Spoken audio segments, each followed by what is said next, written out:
Good afternoon guys, welcome back to Maverick Baking and welcome back to another baking kit testing video thing. Considering the time of year, it only felt right for my next kind of baking kit test recipe video review thing to be Halloween related. So that is exactly what we're doing today with these Halloween skeleton shortbreads.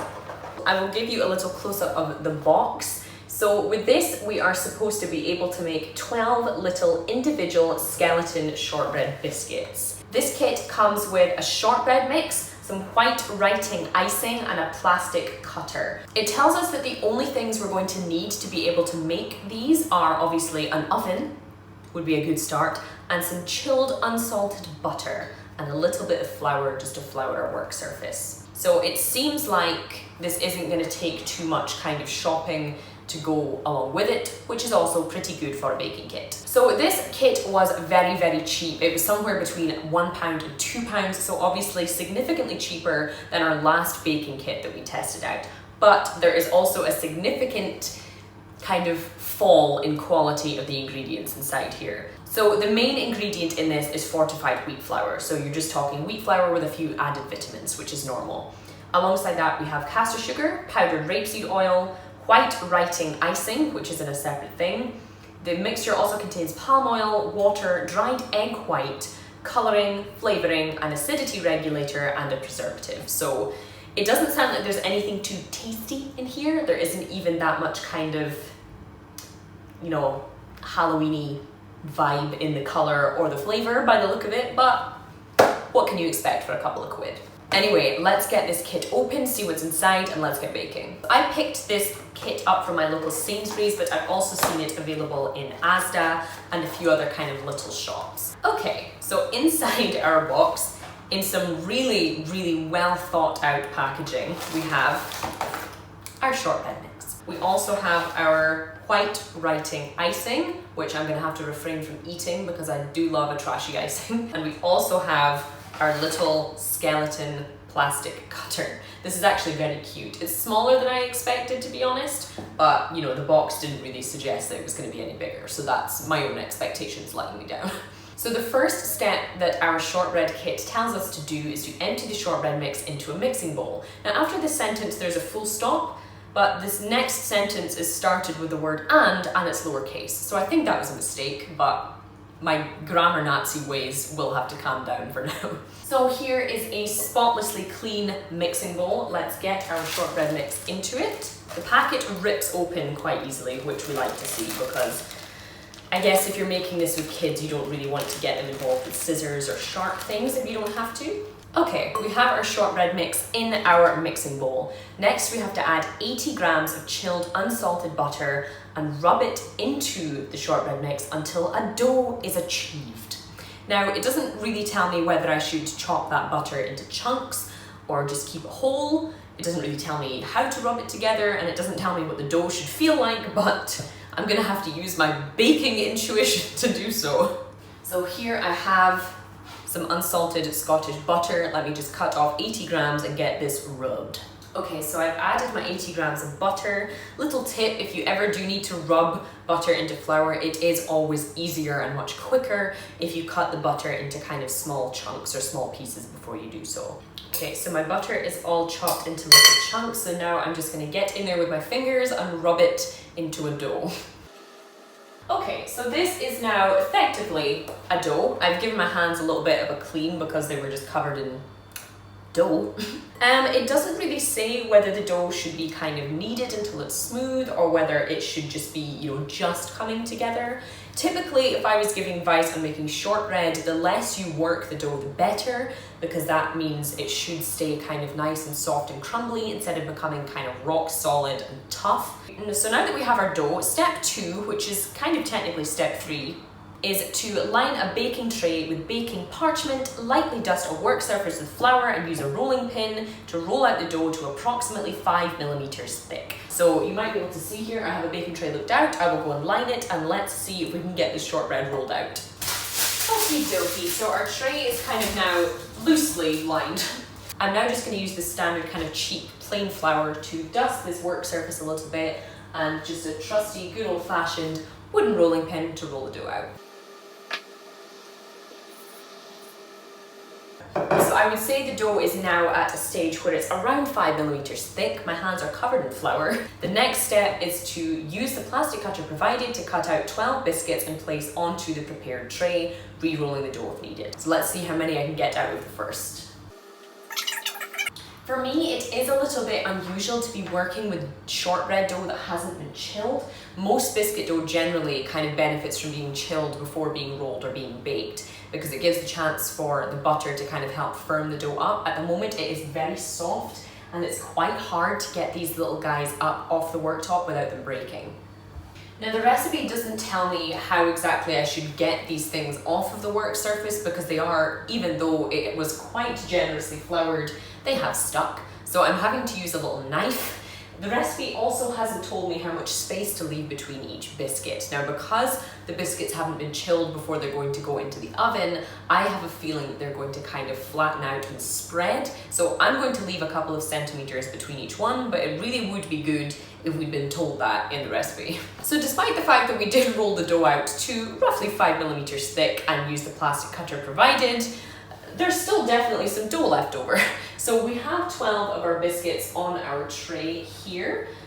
They are all kind of roughly cut out. Some of them did stick a little bit. We did have a casualty over here. This man sadly had to have his right leg amputated. Oh, and his head. How unfortunate.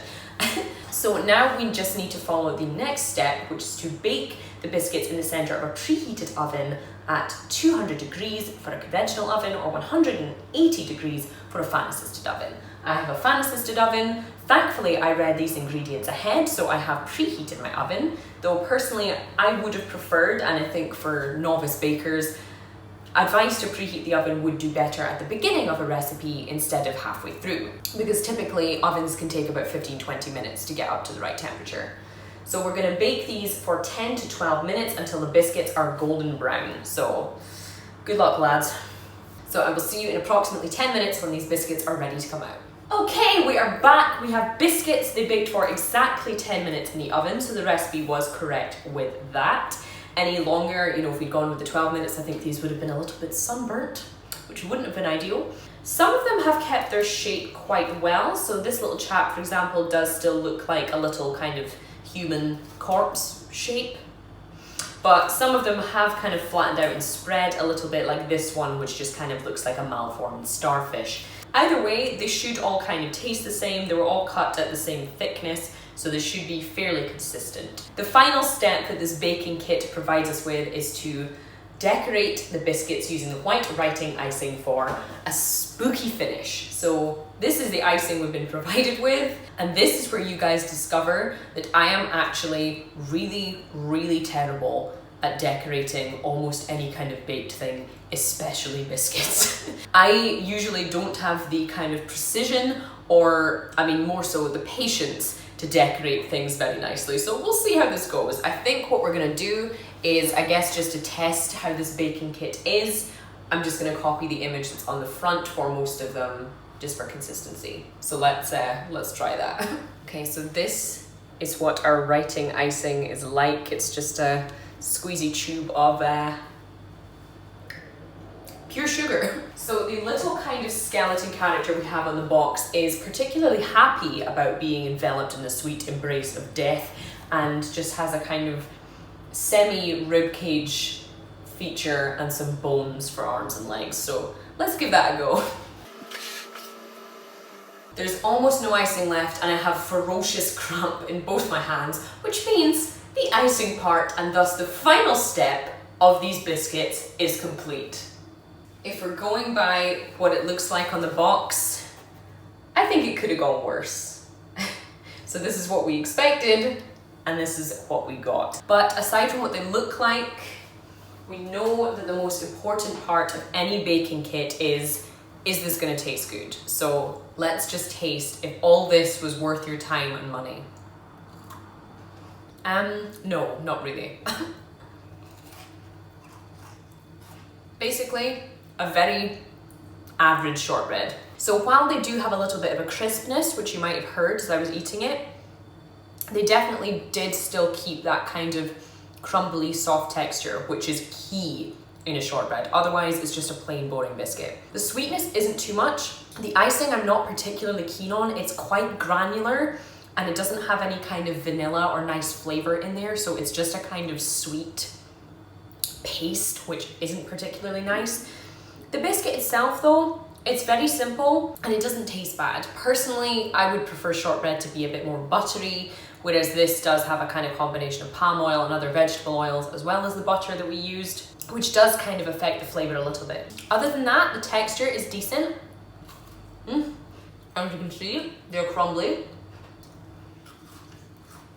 As much as I criticized and wasn't too convinced by this kit, the result is actually pretty decent. If you have little kids, you know, if you have young family members or young children of your own, this would be a great kind of kit to do with them. The kit definitely made 12 biscuits as promised, and actually probably could have made up to about 16 if you kind of cooked them at the same thickness that I did. The icing there is also still a little bit left over, and that's having done the exact same design that's on the box. So it's good that you do have just enough, if not more, of the product than you need to make these. Like I said, obviously it isn't the most seasonal in flavor or design.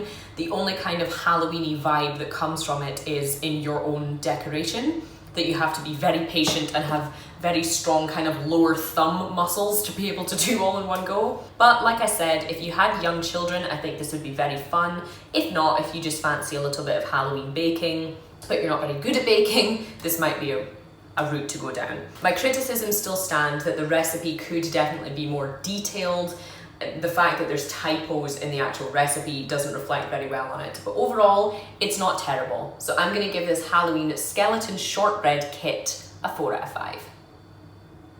If you guys enjoyed today's video and you would like to see more kind of baking kit reviews, let me know in the comments below. I have another couple of boxes in my cupboard ready to kind of test out for you if you do enjoy them. In the meantime, I have to go and tidy up any of the kind of mess that I've shoved out of shot, and I'm gonna eat a couple more of those biscuits because they're not too bad actually. Thank you guys so much for watching, and I will see you for the next one.